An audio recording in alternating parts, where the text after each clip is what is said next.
Introducing the remarkable archetype, the dangerous gentleman. With a demeanor that commands respect and a hint of potency, he embodies strength tempered by virtue. Though his capabilities could veer towards danger, he channels his power for noble causes, serving others and safeguarding those in need. Rooted in a profound love for both God and humanity, he navigates life with discipline and purpose. In his presence, one witnesses the harmonious blend of power and benevolence, a testament to the true essence of masculinity. Step into the world of the dangerous gentleman, where strength is wielded for righteousness, and discover a captivating embodiment of honor and valor. Greetings and welcome to Storytime with the Dangerous Gentleman. Yes, I am the Dangerous Gentleman. No, I did not give myself that nickname, but I certainly did earn it. Now, most of the stories that I tell on this podcast they have to do with my personal life, and they happened a long time ago or years ago. But just recently, I had a very interesting and very cool story that happened in my office, and it got me thinking about a couple of other stories from my office, and they all kind of have a theme around the idea of what happens when you're able to remove burdens from your life and the effects that can have long-term and big picture. Now, this isn't meant to be an advertisement for chiropractic, but it really does end up telling the story of how powerful of a tool chiropractic is in your life. And again, not just chiropractic, but removing interference and removing burdens from your life and what you are capable of when that happens. The first one I'm going to tell happened a few years ago, and I had this young man come into my office, and he was struggling with back pain and neck pain, and he generally tried to be an active person, but he was unable to be as active as he would like to be because he was having this back pain and these issues that he came in to see me for. And again, the other theme of these stories is that, I've been doing this for 15 years and I've seen literally thousands of patients, but every once in a while you just find one or two that you just connect with on a little bit deeper level. And so this young man, he knew that there was something about me that he could resonate with. And so we talked about exercise and we talked about just life in general. And he started to call me his friend. And again, this isn't something that I normally do, but we exchanged personal contact information. So he would text me from here and there. After a couple of weeks of me treating him, he was feeling a lot better. And so then one day he comes in and he's got this big goofy smile on his face. I'm like, what's going on, man? And he's like, so I got a story to tell you. And I was all ears. I was like, tell me, man, I'm super excited for this. And so he said, I've been feeling a lot better and I've been going on occasional walks here and there. And I've been trying to get out and get some more exercise. And I'm like, cool. He's like, well, the other day I ended up taking a long hike and I went up Cowiche Canyon. Now, for those of you that don't live in Yakima, Cowiche Canyon it's a pretty nice trail. I hike it myself from time to time. You hike about 3 miles up a canyon and then it's 3 miles back. So he gets in and he's telling me that he hiked from one end of Cowiche Canyon to the other. And when he got to the other side, when he got to the top of the trail, there was a girl there hanging out. He said that they started a conversation. They got along really well. And they ended up hiking the entire 3 miles back. And they just had a great conversation and they got connected really well. And he said that now that he had asked her out and they were seeing each other. And he's just like, thank you, doctor. Thank you so much for helping me. Thank you so much for getting me to feel better. If I hadn't have met you and if you hadn't helped me with my back pain, I wouldn't have been out there hiking and I wouldn't have met this girl. Now, I don't know exactly what happened down the road with that relationship, but the fact that I had helped to remove that burden, to remove that interference from his life, and he was able to get out and do something that he loved again, and he met this girl and he had this positive experience, it warms my heart to know that I was able to provide that for this young man. And we still stay in contact. I still see him from every once in a while. And that relationship didn't work out long term. But the fact that he was open to be able to do that felt really good to me. And again, that's something when you remove the burden, when you remove the interference, it's amazing what life can offer you. So there was another story. There was a young couple that came in, and the young man, he was struggling with some lower back pain. And I'm talking to him about it. How did it start? Where does it hurt? What limitations do you have? Yada, yada, yada. I get his history. And then I start to talk to him a little bit more. And I'm like, so are you aware that the nerves that come out of your spine, and I guess I'll get into a little bit like what chiropractic does. So there's nerves that come out of every level of your spine, and they go to all your muscles and all your joints and all your organs. And they help to regulate every system in your body: metabolism, digestion, breathing, hormones. All this stuff is controlled and regulated by signals that come from the brain and travel down the spinal cord and then out every spinal level to all the different parts of the body. And so I was talking to him. I said, so like the nerves in your lower back, they go to your bowel, your bladder, your reproductive organs. And he kind of gets this look on his face. I was like, what?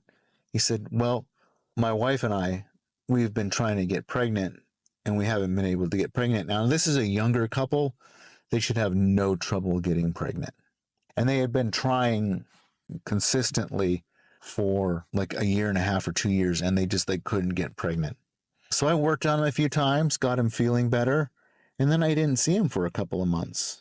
And then he comes in, I think it was probably about 6 months after the last time I saw him, he comes in, and once again, he's got this big smile on his face. He's like, and he kind of said this tongue in cheek. He said, "Thank you, doctor. You got my wife pregnant." And we kind of chuckled. It's kind of funny, but I mean, it kind of is true too, because I helped to remove the interference of the nervous system on his spine. And so his brain and his reproductive organs were able to communicate again. Now, I can't say for sure that what I did is what freed up his body so that his wife could get pregnant. I don't know that for sure, but I do know that prior to getting chiropractic care, they weren't able to get pregnant. And following chiropractic care, they were able to get pregnant. And at the time, his wife was like 3 or 4 months pregnant. And I have seen him several times over the years since then. And they have a little beautiful baby. I believe it's a baby boy.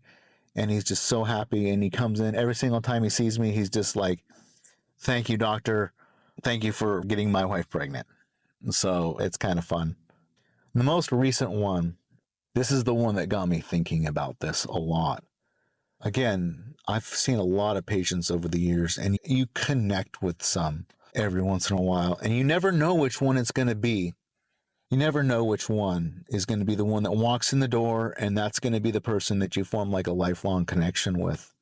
When I was practicing in Spokane, I worked at 3 different offices, and I had patients that followed me. And now I'm not allowed to recruit them from one office to another, right? That's not legal. But when I changed offices, they searched me out and they found me again because they appreciated my attitude towards them and the quality and level of care that I was able to give them. And they transferred, to all 3 different offices when I was working there. And so they just had this connection to me. Well, here in Yakima, I met this guy fairly early on when I started working here.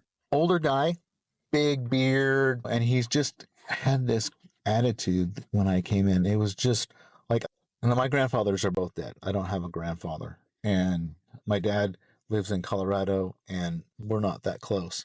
But this guy was like a combination between a father and a grandfather. Like he felt that way. And he'd come in, and pretty quickly he figured out that I was a believer. I figured out that he was a believer. Not only was he a believer, he was a retired minister. Like he had used to be a preacher. And he was always reading these interesting books. And that's, I think, how I figured out what he was about. Is he had this book, and I asked him about it. And it was something about the symbolism of Jewish culture or something like that. Anyway, he would just come in, and each time he came in, he was one of those patients that I hugged every time that I saw him. And he just had this voice that was like this perfect blend of like kind of raspy, kind of whispery, like he was speaking the wisdom of the ages. It was like a raspy, whistly, whispery kind of just like he had a narrator's voice. And we would just talk about like deep things. And he asked me about my past, and he asked me about my history, and he asked me about my story. And he remembered each time he came in, he'd be like, yeah, I remember you told me this last time, and I wanted to ask you about, this. And he was always following up. He remembered, right? I remembered what was going on with him, and he remembered what was going on with me. And he didn't come in like all the time, but he would come in and he would tell me, oh, I was up pruning a tree. And remember, he's like in his 80s, right? I was up climbing up a ladder, and I was pruning a tree, and I fell off. And so then he'd come see me 3-4 times over the course of a few weeks. And we'd talk. And whenever I saw him on my schedule, it was always just the right time, just when I needed that kind of a talk were the days when I was like, oh man, I really need to talk to someone. I'd look up and I'd see him on my schedule, and I'd be like, sweet. And he had been married to his wife. They got married when they're like in their late teens, so they had been married forever.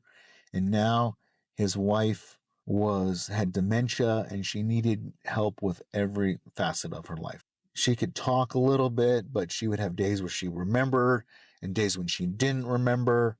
And she needed help being fed and being bathed. And so his whole life now was built around his wife, and he loved her. The cool thing is that I hear a lot of people who come in and talk about how they're taking care of their relative and it's just a burden on them. He never once communicated to me. I never picked up on the fact that his wife was any kind of a burden, but yet I knew she was. Like his whole life was wrapped around her. Well, like a year ago, a little more than a year ago, he ended up moving to Florida. He needed a change, and he had an opportunity, and he thought it would be better for his wife's health to move to Florida. And he has kids there, relatives, and stuff like that. So he and his wife moved to Florida. And so I hadn't seen him for a while.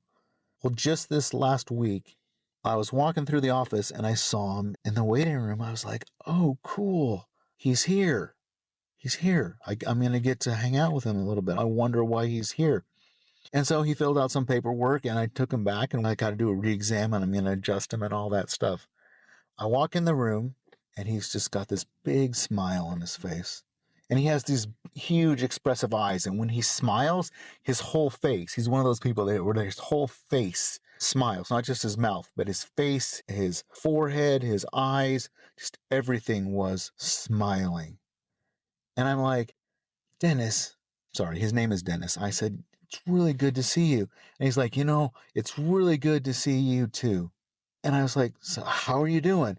And he's like, he gets this kind of look on his face. He's like, well, I have good news and I have bad news. And I'm like, well, what's going on? He's like, well, the bad news is my wife left me for another man. My wife left me for a better man. I was like, what? And it took me just a second because he was a believer. His wife was also a believer. I was like, oh, wait a second. There's got to be something up with this. He said, yeah, 2 weeks after we moved to Florida, my wife died. And I was like, left you for a better man. Like, that was like the perfect dad joke setup. And he's like, but he's not burdened by it. And he said, yeah, on top of that, it's been a heck of a year. His son had also died over the course of the last year. And that's actually why he was back in town. He was here for a week. And he was here and he was staying with his sister. And he had originally had a flight to fly from Florida to Washington for the wake. And something happened with his flight. He still wanted to get here. He still needed to be here. So over the course of the last 3 days, he had driven from Florida to Washington. He had driven over 1,000 miles every single day. Now remember, this guy, he's in his mid-80s, but he drove 1,000 miles a day for 3 days in a row to get here on time. I knew I needed to be here, and I needed to be here for the wake, and I needed to be here for my family and stuff like that. And I was just like, this guy is, to use again, one of the terms of the vernacular, like this guy is based. This guy is rock solid. This guy is the type of guy you want in your camp, even though he's 80 years old. This is the kind of guy that even at his age, he would be out there fighting on the front lines if you gave him the opportunity. He might be just praying for people, but he's going to be the guy that gives up his life. He's going to be the guy that gives up his body to save yours. And like, he's just like, never once did and his son died, his wife died. He's just driven 3,000 miles in 3 days, and never once did I hear him say a frown come across his face. And he's just like, it's so good to see you. Once I knew that I was coming up here, I knew I wanted to come in and see you. Even if it's not for chiropractic, I just wanted to come in and catch up. He's like, after he's just now told me all this crazy stuff, he's like, and how has life been for you? And so I got to share with him what's going on with my life. He said, cool. He's like, I appreciate it. It's so good to see you. So I worked on him and we talked. He was at the office for between the paperwork and the exam and the adjustment. He was there for 45 minutes to an hour, and we just got to catch up, and he got to drop some nuggets of wisdom on me. And like, the biggest nugget of wisdom that he dropped on me wasn't even something that he said. It was just his attitude through the whole thing. Just his attitude, like just his thankfulness, and his thankfulness for his life, and his thankfulness for the life he got to spend with his wife, and his thankfulness for God, and his thankfulness for relationships, and his relationship with me in particular that day. Before he left, he gave me a hug. Like, he's just one of those guys that when he gives you a hug, you feel it. And he's like, can I pray for you? I said, absolutely. And this isn't the first time. We've prayed together. He and I have prayed together multiple times. He prayed for me. He prayed for blessings in my life. He prayed for that I would find the right woman to marry again. That's kind of something that people they worry about me just a little bit. They're like, Andrew, you need a wife. Andrew, you're such a great guy. You really need a wife. And my dating life has been not great for the last 7-8 years. Anyway, so he prayed for blessing for my business, and he prayed for blessing in my life, and he prayed for a wife for me. I prayed for him and for all that he's going through, that he could be a blessing to his family and be a witness and a testimony, and gave him a hug again. Like, so we hugged 2 or 3 times. And I said, before you leave town, make sure you come in and see me again. He said, absolutely. Since that day, I've been thinking about it, because it was very just profound and a very real, just touching experience for me. And I don't like to look at people as a burden. And I know he didn't see his wife as a burden, but he literally was her 24 hours a day, 7 days a week caregiver. Whether he told you or not, whether he let you know or not, it weighed on him. And now that weight was lifted. And so even with his wife gone, he was even more of himself this time. Like, I felt more of him available to share with other people with this passing. And he knows, and he even made a joke about it. He said, she left me for a better man. And I said, yeah, I mean, once I realized, like, yeah.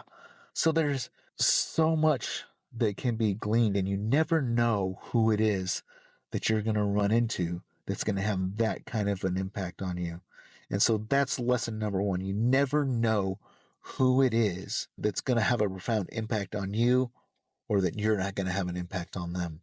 The other piece of the lesson for today is, it's amazing the change that can happen in your life, the opportunities that open for you when you remove the burden, when you remove the interference. And so this young man who met this young girl opened him up because he was feeling better, and that opportunity opened for him. This other young guy, he and his wife were able to get pregnant. Like, you remove the interference and the body will do what it's supposed to do. And it was like he was just smiling from ear to ear with the idea that he was going to become a dad.